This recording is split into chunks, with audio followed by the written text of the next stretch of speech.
Good morning. It's Natalie Zangon. Thank you so much again for the beautiful feedback and watching the video and listening to it.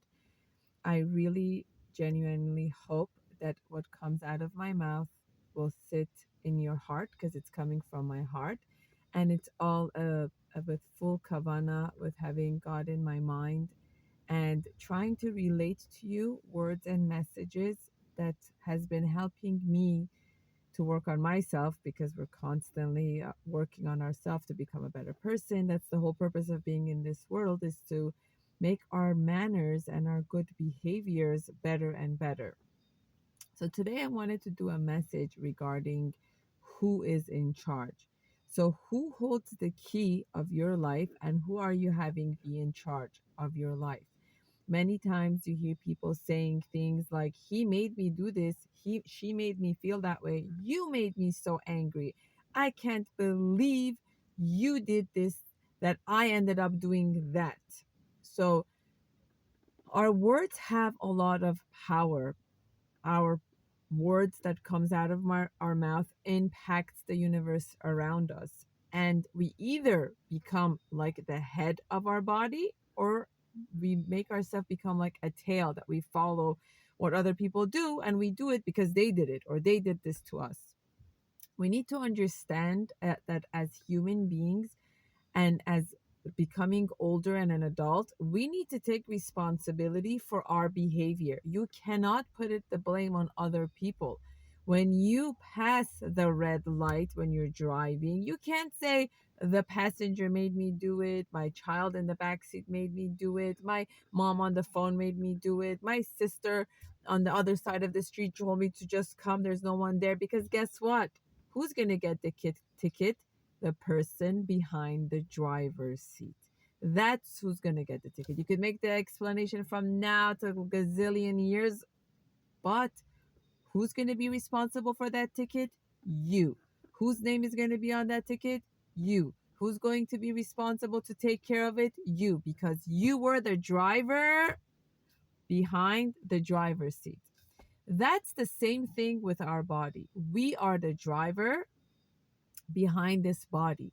So, what this body does, the choices we make and the actions we do, we are ultimately responsible for it. We are ultimately held accountable for it.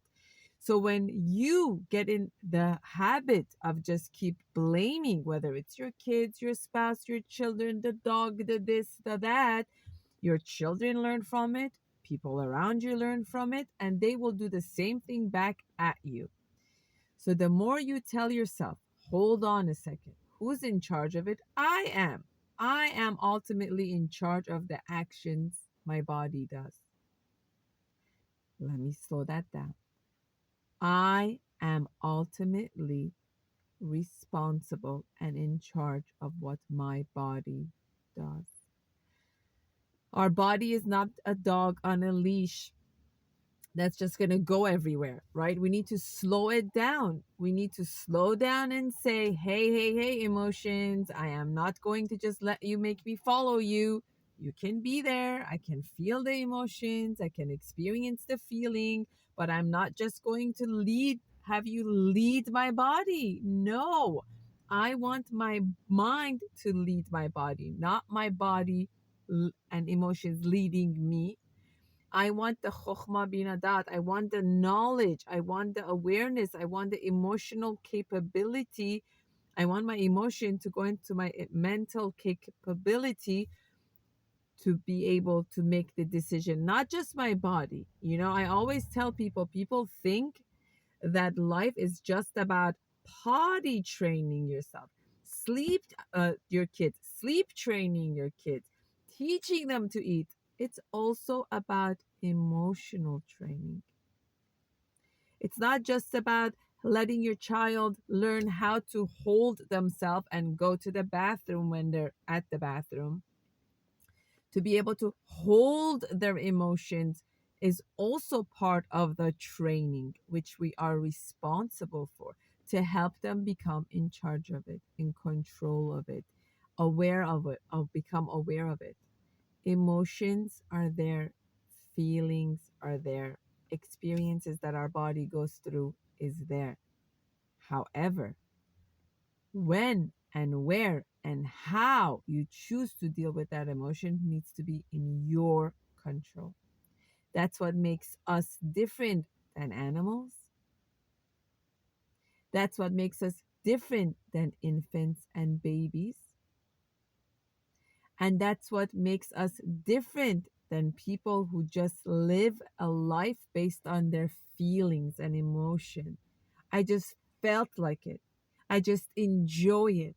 I just wanted it. No, that's not what being a human is about. It's about going above the nature, ultra the nature, like above the nature, meaning the emotions can be there, the desires can be there. We can't take that away. The reality of our emotion and our feelings, we cannot take them away. But we can become in control of what we do with that emotion. So as soon as the alarm goes off, as soon as the emotion starts, we can make a mental choice of what am I going to do with that emotion now? What choices am I going to make? Just because I'm hungry, I'm not going to just eat whatever is in front of me. Just because I'm thirsty, I'm not going to just, drink anything. Just because I'm angry, just because I'm tired, just because I'm frustrated, I'm not going to permit my body to just go with the emotion. I need to be in control and in charge of it. This is Natalie Zangon at gmail.com. Thank you so much for watching. And you can also check out our website, www.jewishchildrensvillage.com.